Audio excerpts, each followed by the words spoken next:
She grew up at a table that always had one chair too many. When she was a child, her mother used to set one extra place at dinner, as if a plate and a cup could summon a man back up the driveway.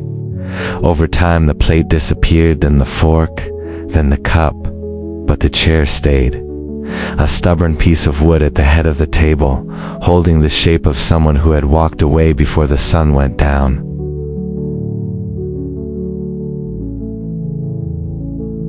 Years later, the plate was gone, the cutlery was gone, but the chair was still there, like a question nobody wanted to ask out loud. It was late afternoon in Maple Creek, a small town tucked between long roads and cornfields, when he said he would be back before the sun went down. The kitchen clock on the wall read almost 5. The second hand clicked too loudly for such a quiet house.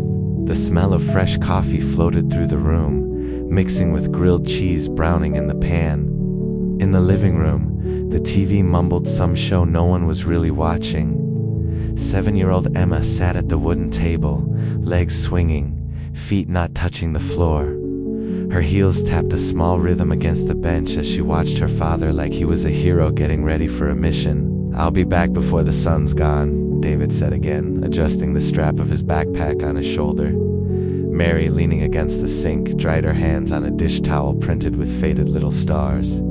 Her eyes stayed on his face a second longer than they needed to, like she was trying to memorize every line before it all changed. "Take your jacket, David. The wind changes fast," she said, trying to keep her voice steady. He gave a short laugh. "It's just one thing I have to take care of.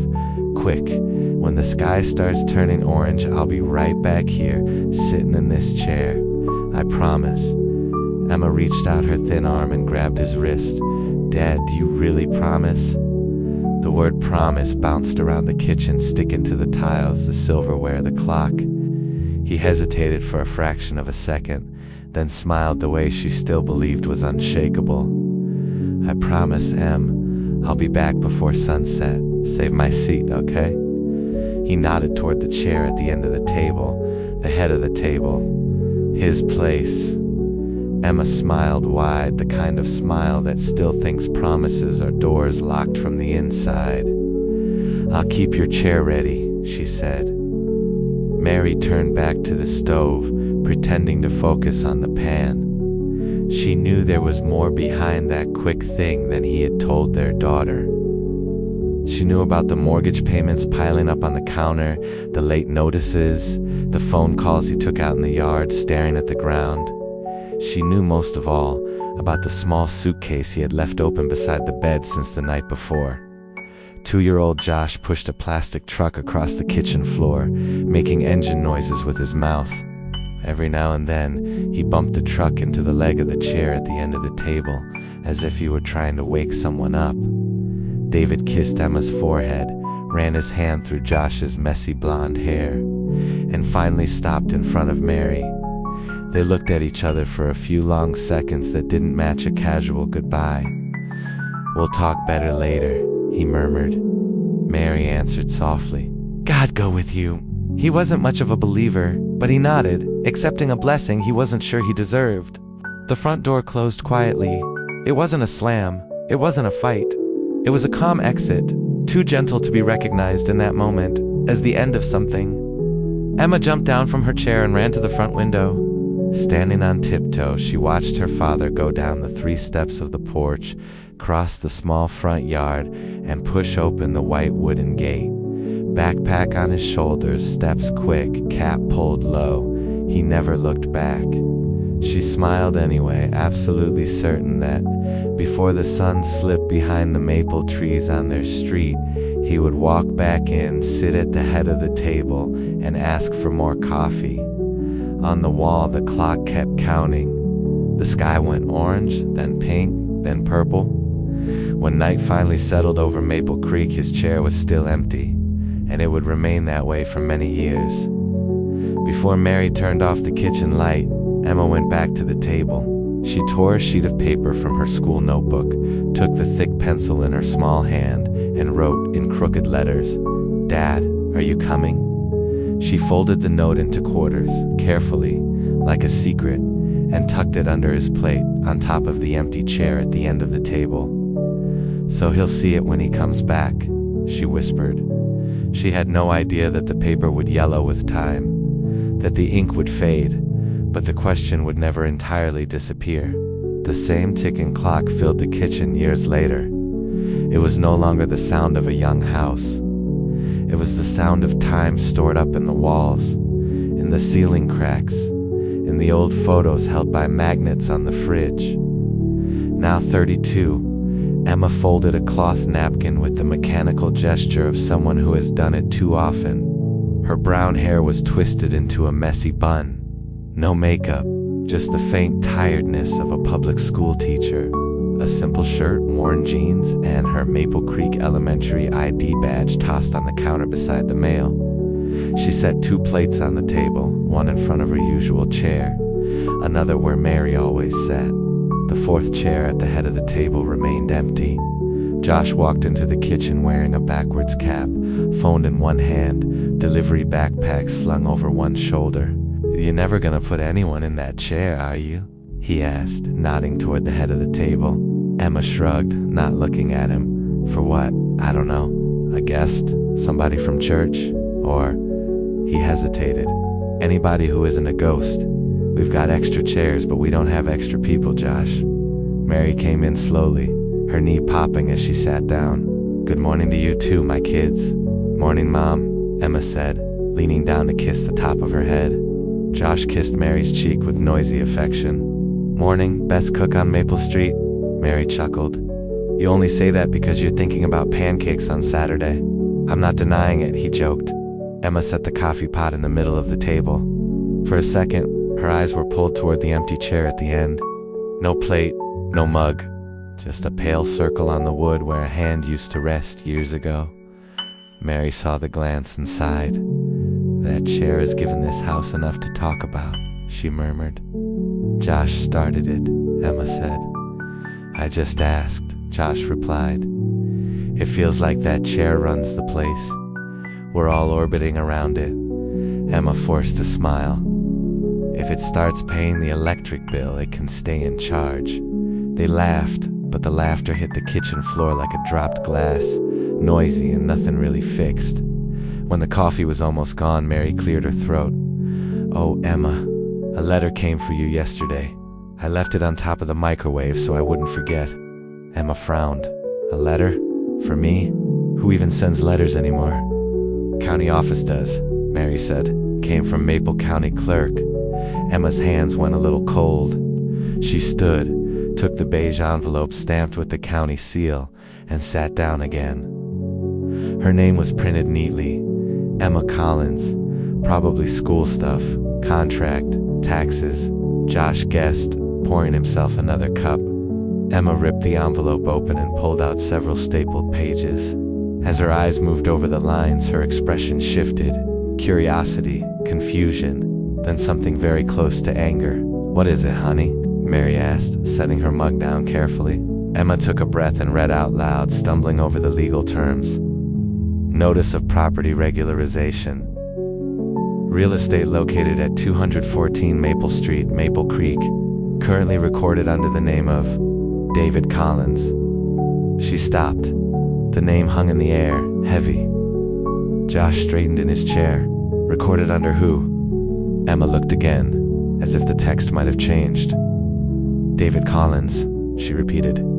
"For the definitive transfer of title to the heirs, the signature of the registered owner and the beneficiaries listed in the will of the deceased owner. George Collins is required." Mary put her hand over her mouth. "George, David's father." Emma stared at her. "I thought his name was gone from everything," she said. "Divorce, paperwork, all of it." Mary twisted the dish towel in her hands. "Not everything in life gets taken off the paper, Emma. Some things just stop being talked about." The next afternoon, Emma sat in an uncomfortable plastic chair at the Maple County Clerk's office.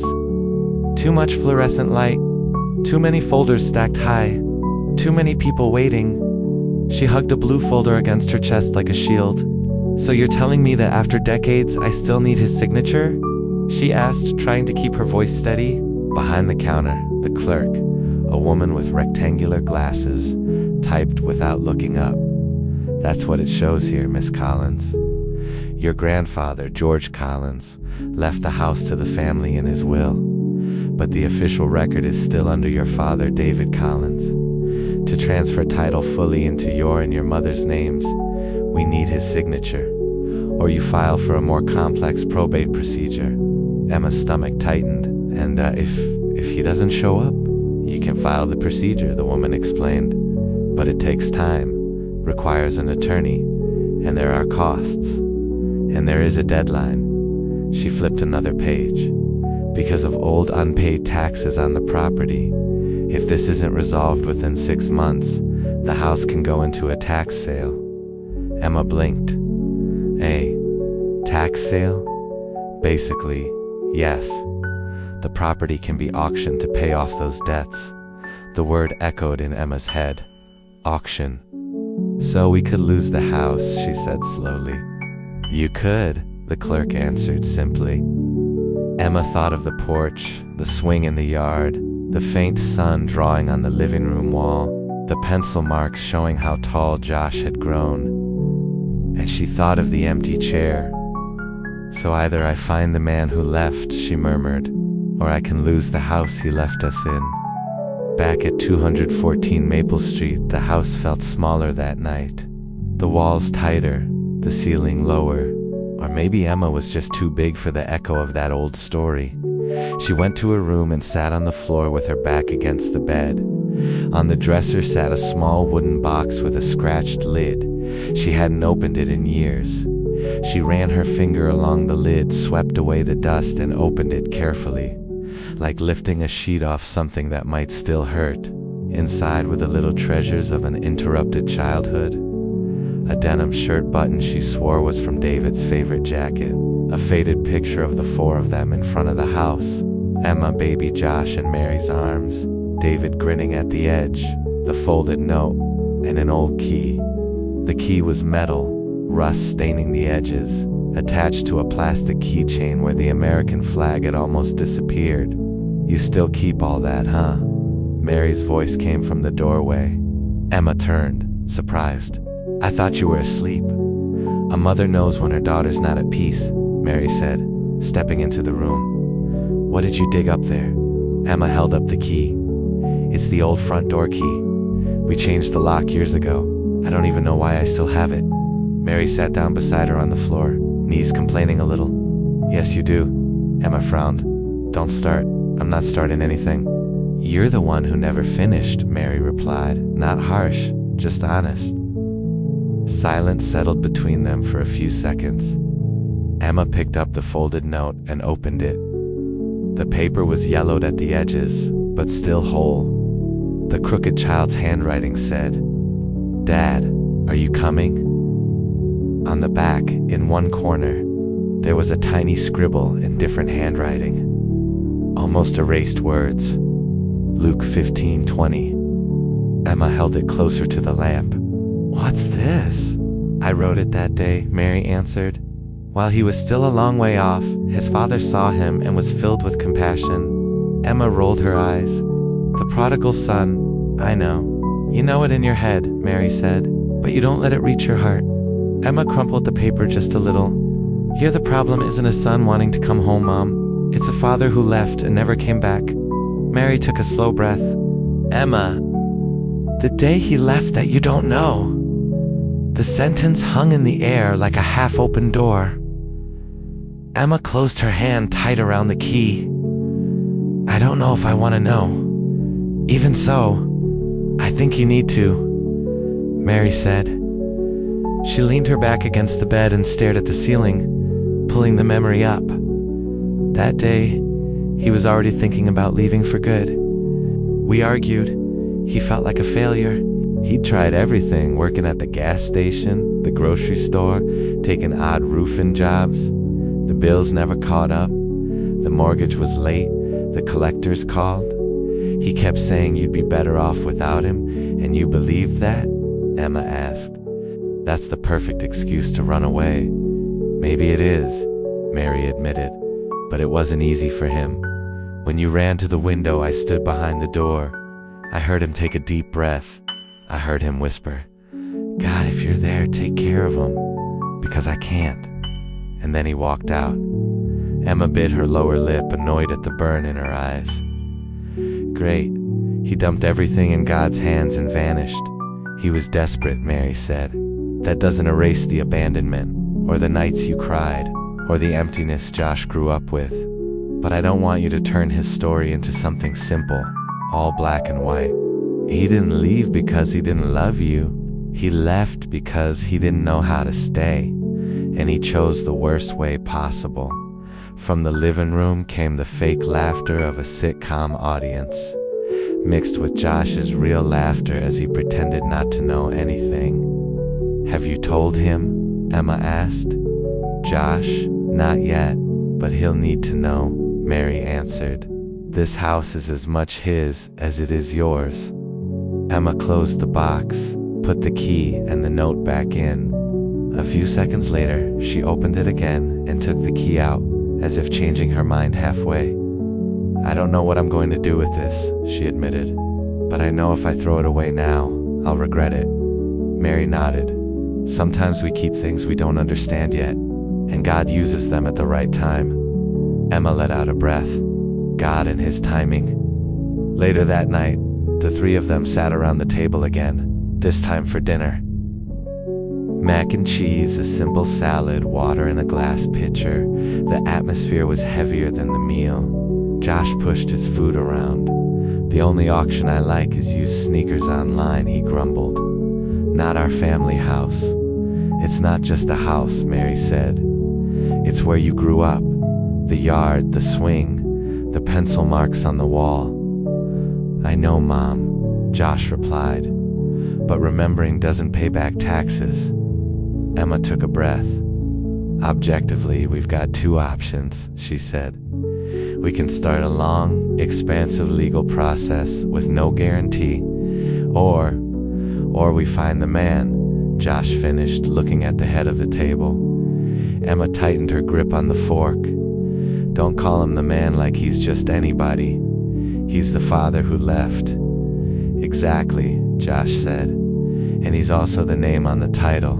You can't pretend one thing doesn't touch the other." Mary watched them, listening to a movie she had seen before. "I don't want him here," Emma said. "I don't want him at our table. I don't want him walking on this floor like he still has any right." "But he does have rights," Josh insisted. "At least on paper. And maybe," he hesitated, "maybe in other ways too." Emma stared at him. "Don't start, Josh. You don't remember him. You were a baby." "Exactly," he answered. "What I remember is a hole shaped like a father. You at least have scenes you can hate. All I have is silence." The sentence hit her where she had no shield. "You want my bad memories?" Emma shot back. "You want to remember the sound of his backpack bumping the door? You want to remember Mom crying in the bathroom with the shower running so we wouldn't hear? Then fine, take my memories. I'll trade them for your hole." Josh rubbed his face. "I'm not defending what he did, Em. I'm just saying, maybe God's cracking a door open for us to deal with this, even if it's just so you can say all that to his face. Now God's a real estate agent?" Emma scoffed. "Working with inheritance papers and tax sale deadlines? God uses what he wants," Josh said, "including official letters." Mary stood and carried the dish to the sink. "That's enough for today," she said, gently firm. "Each of us can talk to God in our own way. Tomorrow we think with cooler heads." Emma stood too. As she walked around the table, her eyes landed again on the empty chair at the head. For just a second, she had the absurd impression that the chair was looking back at her, asking, "Are you going to leave me like this forever?" She looked away and left the kitchen. It was after 11 when Mary's phone began to vibrate on the counter. The TV was still on in the living room. Josh dozed on the couch. Emma was at the sink, washing the last dishes, trying to clear her mind. "Mom, your phone," she called. "See who it is, honey. If it's spam, hang up," Mary answered from down the hall. Emma dried her hands and picked up the phone. An unknown number, another state. Nothing that should mean anything. Still, a chill crawled up her spine. She answered before it stopped ringing. Hello? On the other end, a man's voice, rough with time. Hi, sorry for calling so late. Is this still Mary Collins' number? Emma squeezed the phone. Who's this? A short silence. It's David. David Collins. I guess I'm calling way too late, huh? The kitchen shrank. The dripping faucet, the TV noise, the ticking clock, all of it grew louder. Emma's heart slammed against her ribs. For a second, she seriously considered hanging up. She imagined saying it was a wrong number, pretending the call had dropped. Yes, she finally said, her voice steadier than she felt. You're about 25 years too late. Silence. She could hear him breathing on the other end. Emma? He asked. Is that you? Her eyes filled with tears she refused to let fall. In the living room, the TV laughed. In the kitchen, the empty chair sat at the head of the table like a witness. Emma took a deep breath. That depends, she said. Who do you think I am? His voice trembled. The little girl who left a note asking if I was coming. He whispered. I took too long, but I came. Her stomach twisted. In her mind, she saw the wooden box, the yellowed note, the child's handwriting. What do you want? She asked. He hesitated. I got a letter, he said. About the house?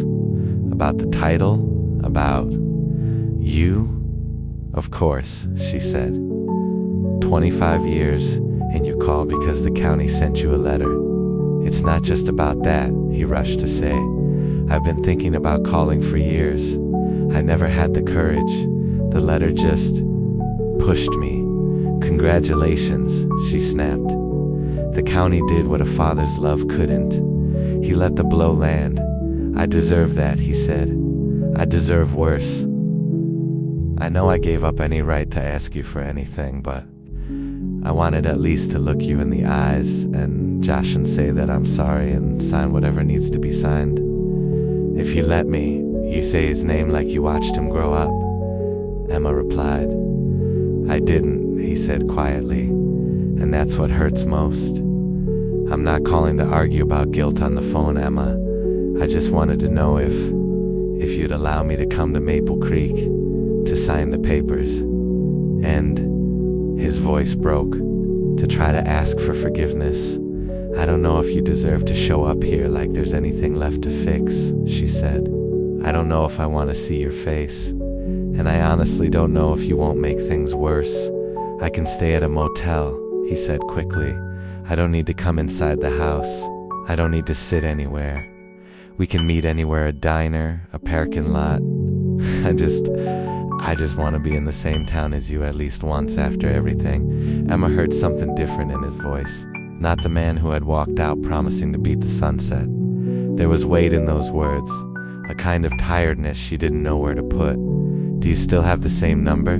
He asked carefully. If I text when I get close? She stayed quiet for a moment. She knew that if she said yes, something would shift. It was a step. Small, but a step. I do, she finally answered. But that doesn't mean I want to see you. I know, he said. It's already more than I expected. She almost hung up, but another question slipped out first. Where are you? Cedar Falls, he said. About 6 hours from Maple Creek. If I leave early, I can get there by late morning. Her stomach turned at the word morning, as if everything were moving too fast. Do whatever you want, she said, cold. But don't show up at our door like you're back from some short trip. If you come, text first. And don't promise anything about being here before the sun goes down. She hung up before he could answer. She stood in the kitchen, phone still in her hand.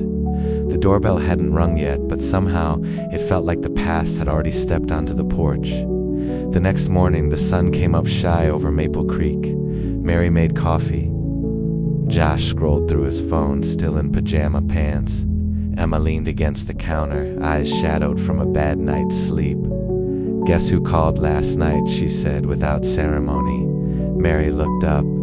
Some company wanting to give us worse internet for more money? Emma didn't smile. David. The name dropped into the kitchen like something heavy. Josh's head snapped up. What? What did he want? Mary asked, her voice low. To say he got the same letter we did, Emma said. To talk about the house. And to say he's thinking about coming here to sign the papers. Josh let out a half laugh of disbelief. You're joking. I never joke about serious things, Josh. And what did you say? Mary pressed. I said he can do whatever he wants, Emma replied. But if he comes, he has to warn us. I don't want him just showing up like it's normal. Josh leaned back. So, he might be coming. He might, Emma said. Silence settled over the table. Each of them was pulled into their own whirlpool of memories and feelings. Mary spoke first. If he comes, I want to see him. Emma stared. You want what? I want to see him, Mary repeated. Not to pick up where we left off. That's impossible. But to finally close what was never closed. Josh scratched the back of his neck. And I don't even know what I want, he admitted. I don't remember him. I only know that when people asked about my dad at school, I answered with a joke. Maybe I'd like, just once, to answer with a real story. Emma looked at both of them, feeling alone in the middle of her own family.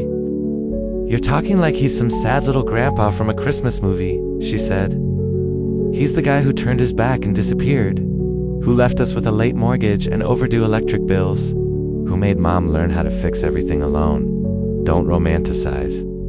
Mary took Emma's hand on the table. I'm not romanticizing anything, honey.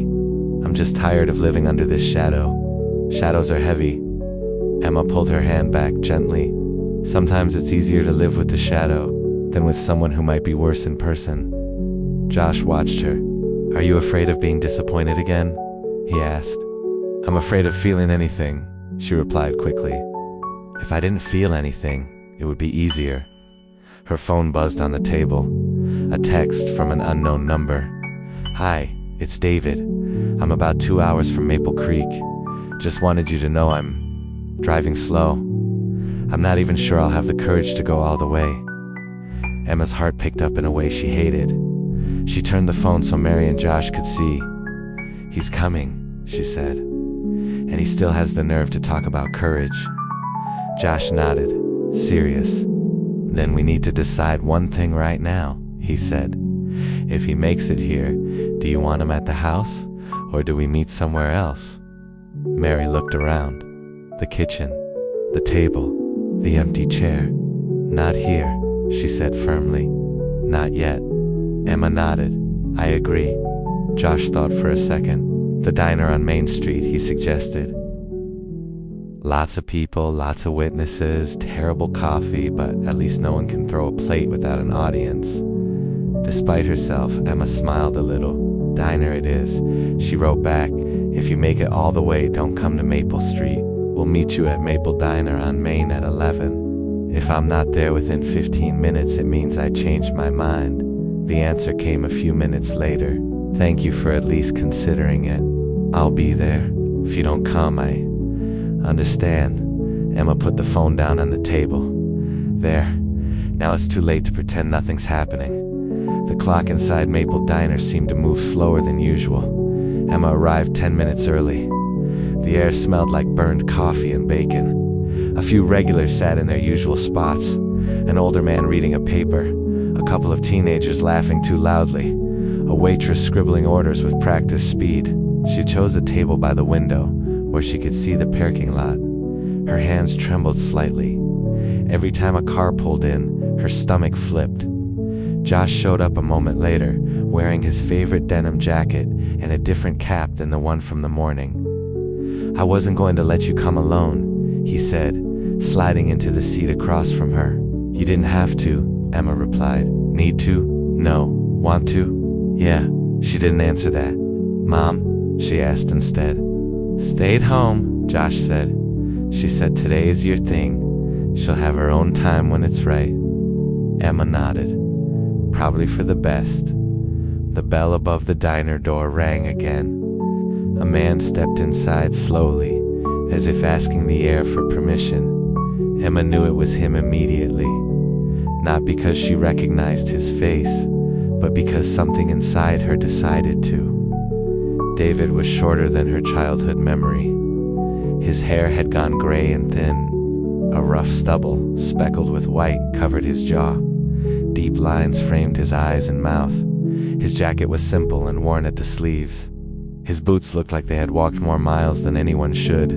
He stopped just inside, scanning the tables like someone who expects to be turned away. So when his eyes found Emma, he froze. For a moment, no one moved. Josh broke the spell by lifting a hand in a small, tight greeting. David walked over, each step heavy. "Hi," he said, his voice softer than on the phone. I didn't know if you'd actually come." Emma looked him up and down, saying nothing at first. She searched for traces of the man who had left through the kitchen door so long ago. She found fragments in the way he held his shoulders, in the way his fingers curled around the strap of his bag, in the tilt of his head. "We came," she said finally. "Sit before I change my mind."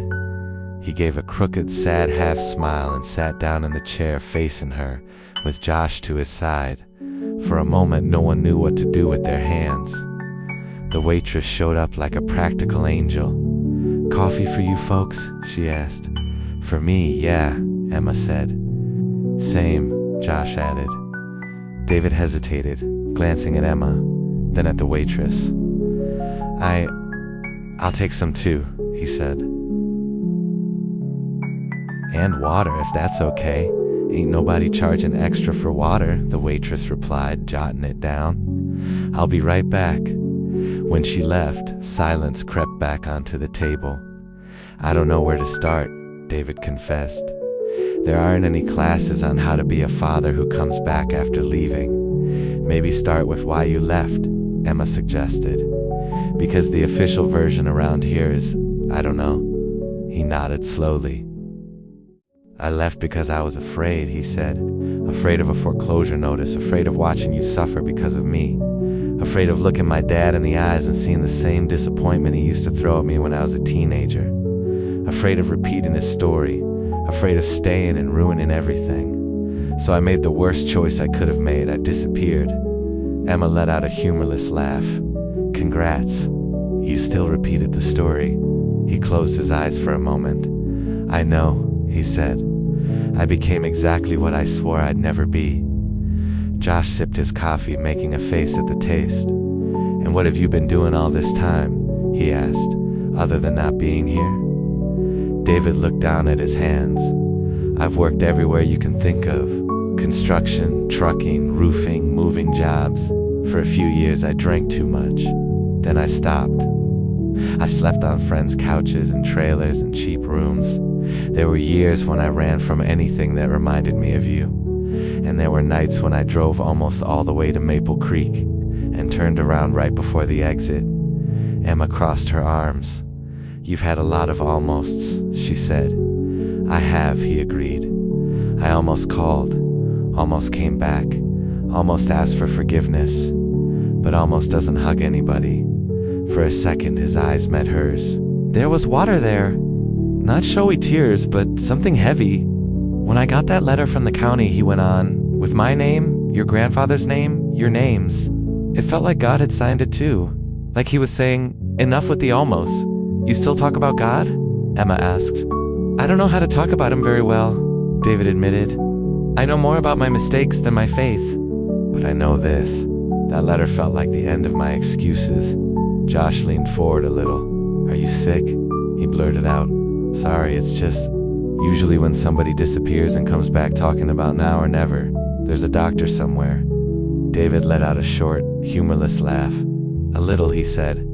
"Nothing dramatic enough for a movie, but enough to remind me I'm not going to live forever." "What's a little?" Emma asked. "My heart's tired," he replied. "Some tests didn't look good. The doctor talked about changing my life, about not leaving important things for later.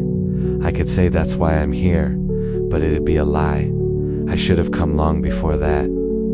The only thing that news did was rip away the last excuses I was hiding behind." He took a breath.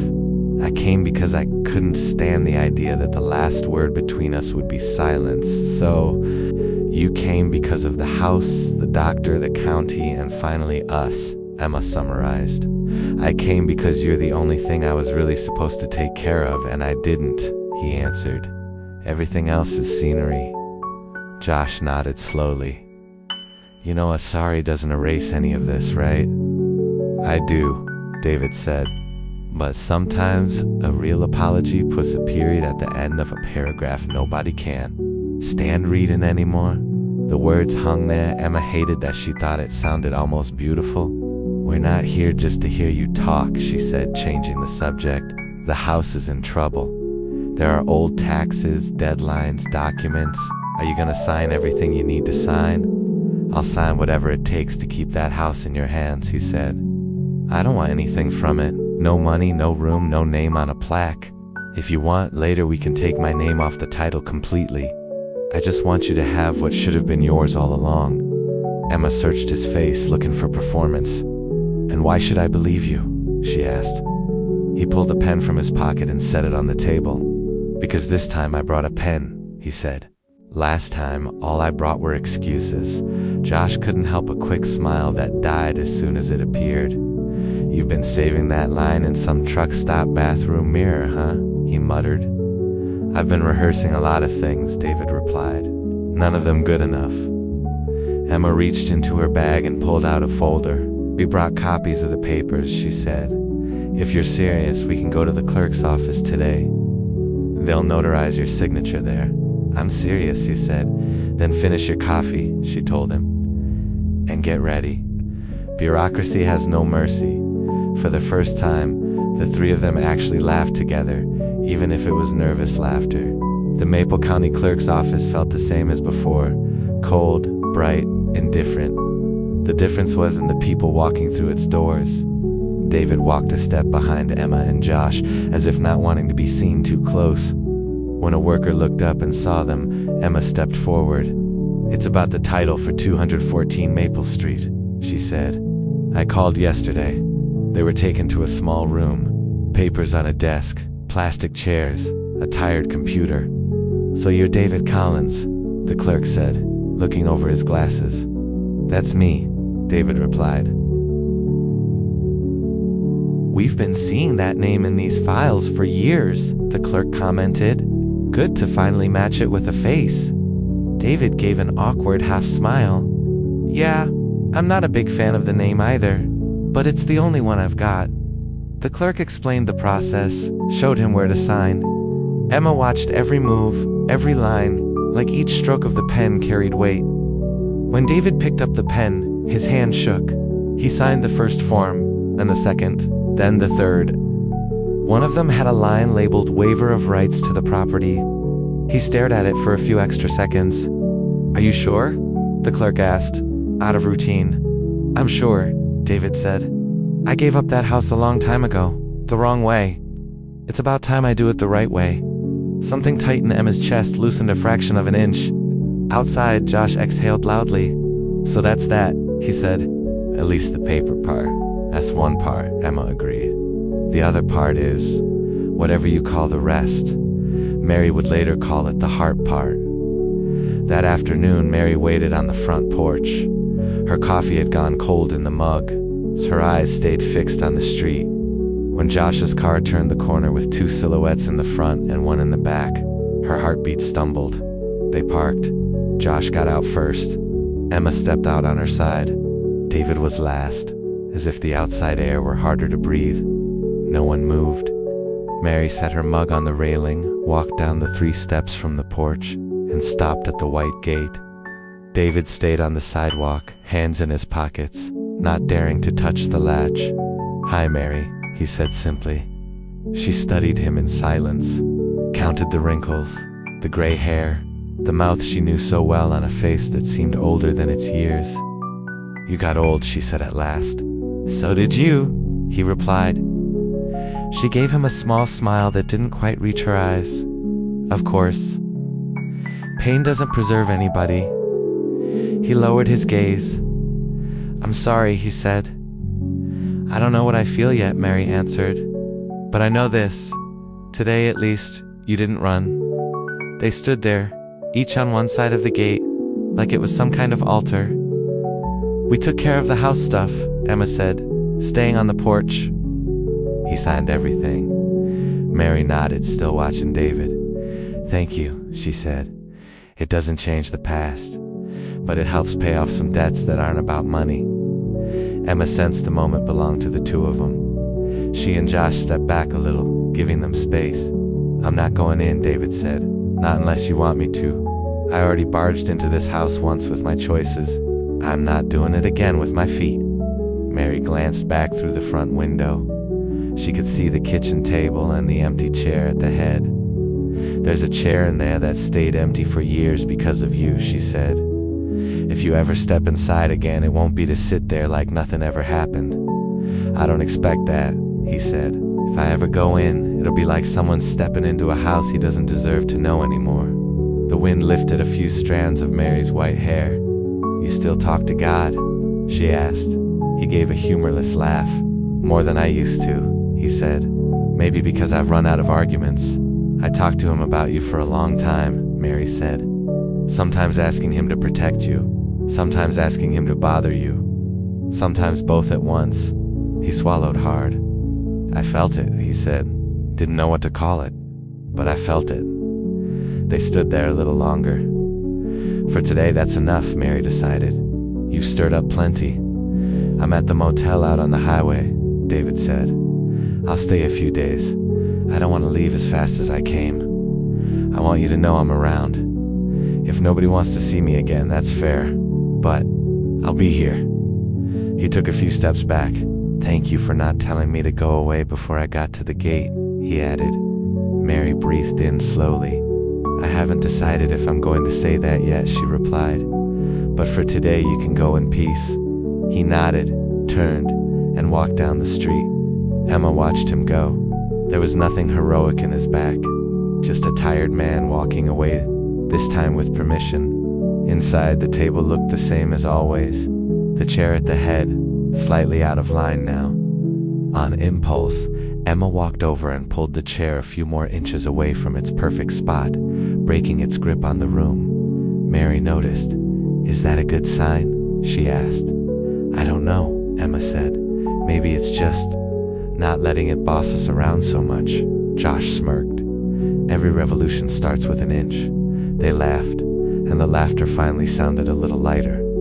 That night, Emma couldn't sleep. She padded down the stairs, poured herself a glass of water. The house felt different, like someone had rearranged invisible furniture.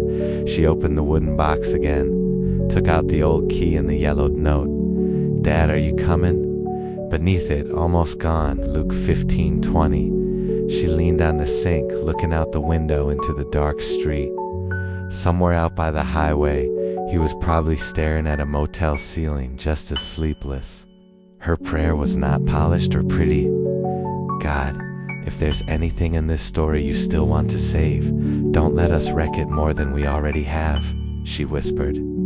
She put the note away, left the key on the table beside the slightly moved chair, and without knowing it, she took the first step that had nothing to do with taxes, paperwork, or property. She admitted she wasn't the only one holding the story by the throat.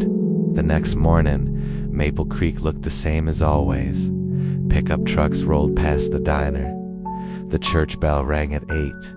The smell of coffee drifted from kitchen windows. Inside 214 Maple Street, things didn't feel the same. It's Sunday, Mary said, stirring something on the stove. I'm going to church.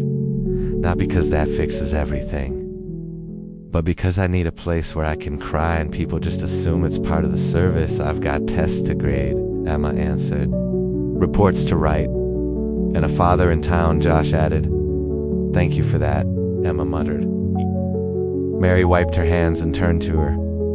You don't have to decide everything today, she said. But maybe you need to decide at least where you want to sit while you're trying. I don't know if I can stand hearing a sermon about forgiveness today, Emma said. No one is required to like the word forgiveness, Mary replied. But sooner or later we all bump into it, even if we're not looking. Josh pulled out his wallet. I'm going with you, Mom, he said. If I stay here, I'll end up stalking motel reviews until I find him and drive over there alone. Mary brushed his hair back like he was still a boy. "You coming, Emma?" she asked, no pressure in her voice, but a real invitation. Emma stared at the slightly crooked chair, at the key on the table, at the wooden box upstairs. "I'll go," she said at last, "but if the pastor starts with a man had 2 sons, I'm walking out." "Deal," Mary smiled. "If he says those words, we stand up together." The church building sat 3 blocks away, on the corner between Sunday Faith and Monday Doubt. Small light wood, simple windows, a plain cross out front. Inside, the air smelled like polished benches and old hymnals. Voices rose and fell in easy conversation before the service started. Emma, Mary, and Josh slid into a middle row, not too close, not too far. Pastor Daniel, a man in his 40s with kind eyes, stepped up to the front a few minutes later. "Good morning, Maple Creek," he said, sounding more like someone who visits people in their kitchens than someone who lives behind a pulpit. "Today I want to talk about a word we all think is beautiful until we actually need to use it. Reconciliation." Emma rolled her eyes. Mary let out a soft laugh through her nose. "If he says a man had 2 sons," Emma whispered. Daniel went on. "Jesus told a story most of you have heard 100 times. I'm not going to read the whole thing, just one verse. While he was still a long way off, his father saw him and was filled with compassion." Emma's lungs forgot how to work for a second. Luke 15:20, the same verse hiding on the back of a childhood note. "Most of the time we hear that story from the son's side," Daniel said. "But today, I want you to think about the father, because some of you have fathers who left and never came back. Some of you have fathers who stayed, but their hearts walked out. Some of you don't even know what your father's face looks like. And there might be a father listening to me right now who doesn't know how to take the first step back." Emma stared at the floor. Her heart pounded in her ears. "And sometimes God does these strange little things," Daniel continued. "He puts a letter in your mailbox, a name on a document, an unknown number calling late at night, not as magic, as an invitation.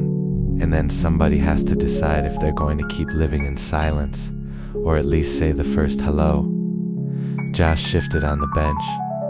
Mary wiped away a single tear. "Reconciliation doesn't mean forgetting what happened," Daniel said. "It doesn't mean pretending it didn't hurt. It means looking at the wound with truth in your hands instead of a weapon. Sometimes reconciliation doesn't even mean living close again. It just means you stop carrying a weight that only God is strong enough to hold." Emma lowered her head.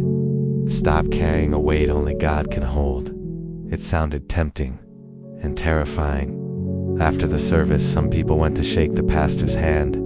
Others headed straight out the door.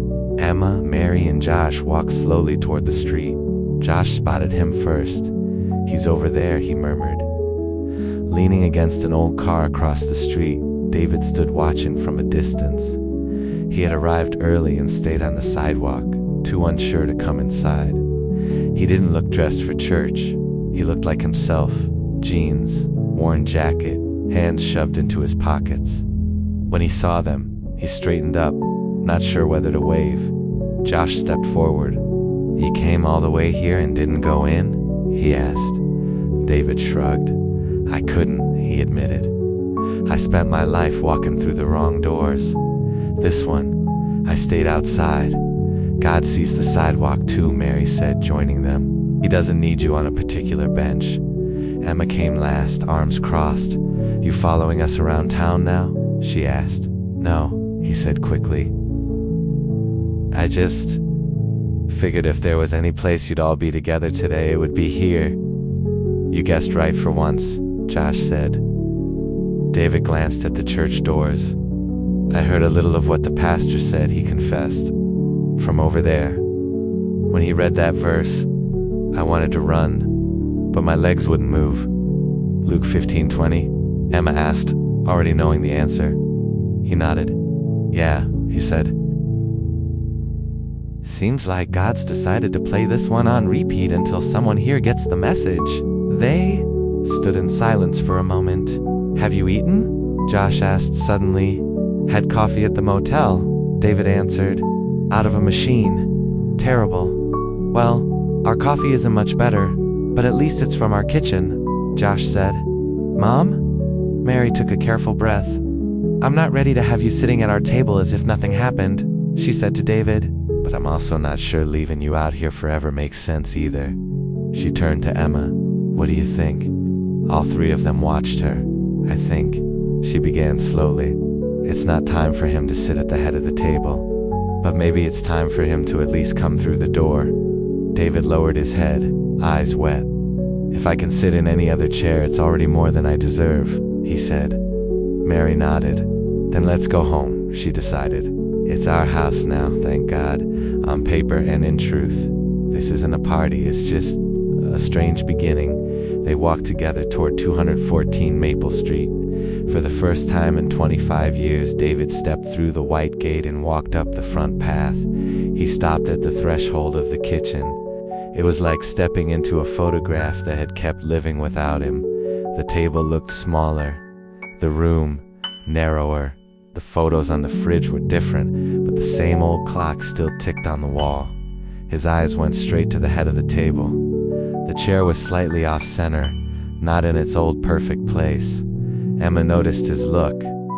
It's not your throne anymore, she said. There was no sugar in her voice. But there was no venom either. I know, he answered. Mary set 4 mugs on the table. Coffee again. For some reason, everything important in that house smelled like coffee. Sit there, David, she said, pointing to a side chair next to Josh. That one. She glanced at the head of the table. That one's still under review. He nodded. He sat where she told him to sit. The table that had once been his stage now treated him like a guest with no guaranteed return. Emma took her usual seat. Mary sat at the opposite end. For a long minute, the only sound was spoons tapping cups. I've dreamed about this kitchen so many times, David said at last. But in the dreams, nobody let me in. Emma wrapped both hands around her mug. We still don't know if we should, she said quietly. I don't know if you should either, he replied. I know I wouldn't if I were you. Mary leaned forward. We're not here to talk about what you deserve, she said. If we were, nobody in this house would be standing. She looked at Emma. You've got things to say. If you don't say them, you'll carry them forever. Say them. Emma's chest tightened. It wasn't easy to turn years of silence into sentences, but something rose anyway. You taught me not to trust promises, she said, staring straight at him. You taught me how it feels to watch a car that never comes back up the street. You taught me how to make up stories at school when people asked about my dad. You taught me to never hold on too tight to anyone, just in case they decided to leave. And when the mortgage got tight, it was Mom who stayed. When Josh learned to drive, it was with me in the passenger seat. When I got sick that one time and ended up in the hospital, she was the one sleeping in a chair by my bed. You vanished. So don't tell me you loved us the best you could. Your way of loving broke us. The words came out firmer than she expected. Her eyes were already full. David nodded, absorbing everyone. I deserve every word of that, he said. And I deserve more that you haven't found the strength to say yet. I won't ask you to call what I did love. If I use that word, it'll cheapen it. All I can say is that I was a coward, and I was too proud to admit I needed help. And by the time I realized how much I'd hurt you, I thought disappearing completely was the only thing left I could do. That was cowardice, twice. Josh glanced at the thin chain around Mary's neck, where she still wore her wedding ring instead of on her finger. I grew up thinking that when you mess up, the solution is to vanish, he said softly. Because that's what I saw. You leaving. David turned toward him. I'm so sorry, he said. If there's one thing I want to say clearly to you, it's this. Don't disappear. Ever. Not even when disappearing looks easier. Stay in the mess.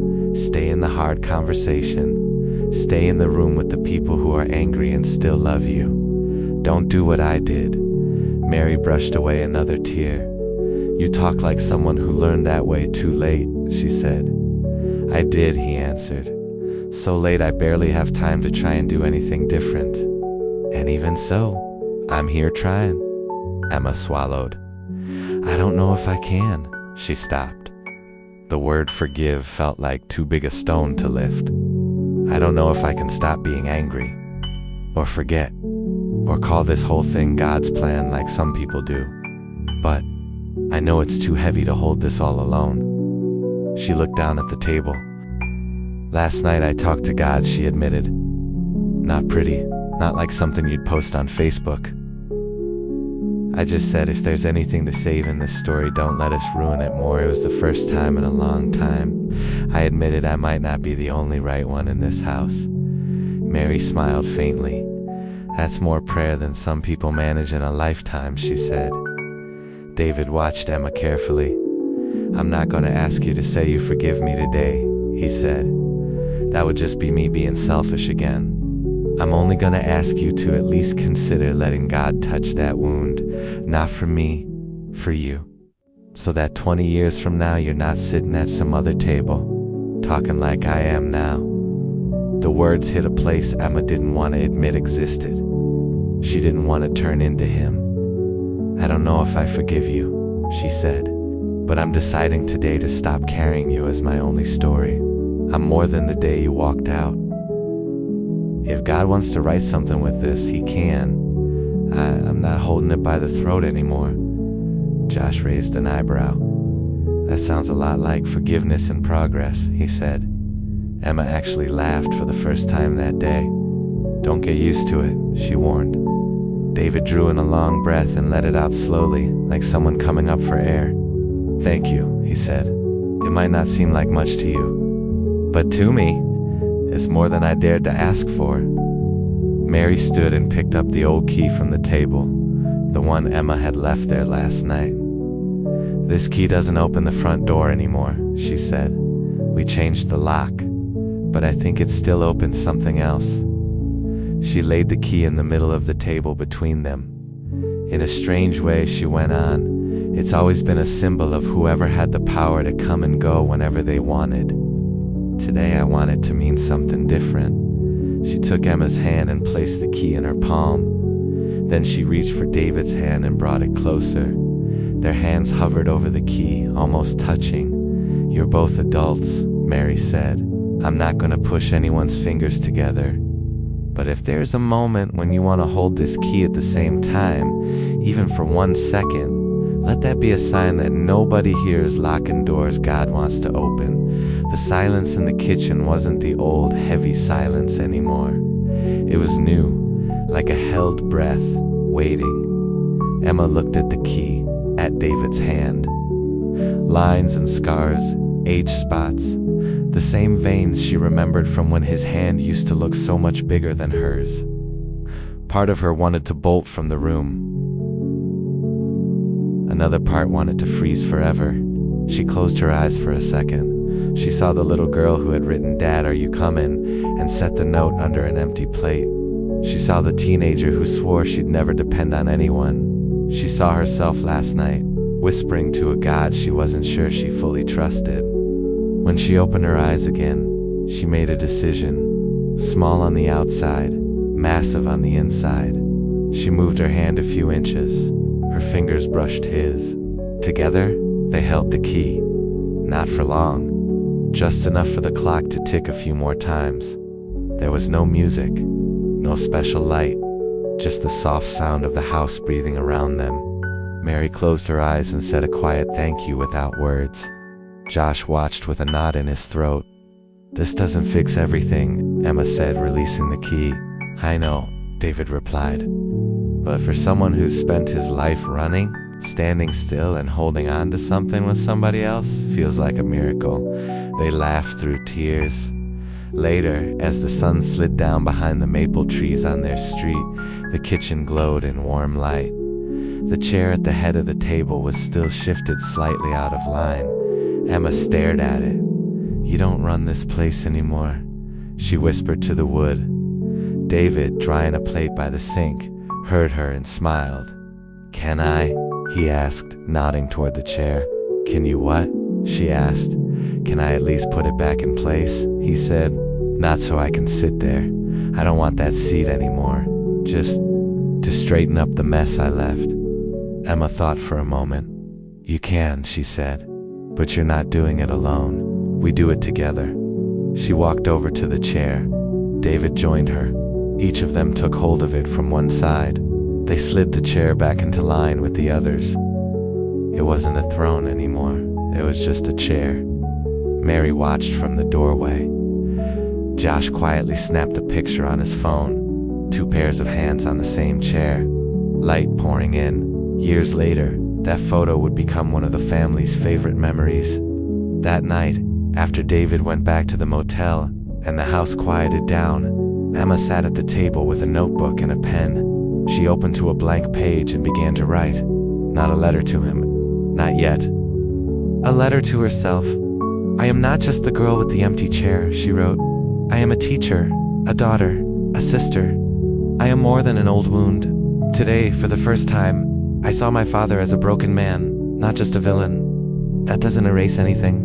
But maybe it opens a little space for God to write something after the period I tried to put on this story." She paused, then added another line. "If God runs to meet the son who comes back, maybe he also walks slowly beside the daughter who isn't sure she wants to forgive." She closed the notebook. She went to the wooden box and took out the yellowed note. "Dad, are you coming?" For a moment she just stared at the words. Then she uncapped a blue pen and, beneath the old question, she wrote, in smaller, steadier letters, "I didn't know if I wanted you to come, but you came anyway, and I'm still here." She folded the note again, carefully, and tucked it back into the box. This time, she added the new photograph, 2 hands on one chair, to the small collection of treasures. She closed the lid and looked up at the ceiling. Another simple prayer slipped out, almost a sigh. "God, thank you for not giving up on us, even after we gave up on this story. It wasn't a perfect ending, but for the first time in that house, abandonment didn't get the last word. Possibility did." And somewhere between a motel on the highway and a kitchen table on Maple Street, a father bigger than all of them watched, patient and steady, as human reconciliation tried, in its clumsy way, to mirror a divine one. Maybe you too have an empty chair in your story. A father, a mother, a child, someone who left too early or came back too late. Forgiveness doesn't mean erasing what happened. It means refusing to let the wound be the only thing that defines who you are. Just as Emma took one small step toward the broken man who returned, there is a perfect father who takes every step toward you. He doesn't forget your place at the table, doesn't walk away from your story, and always keeps the door open for you to come home, even when you're not sure you still know how to believe that.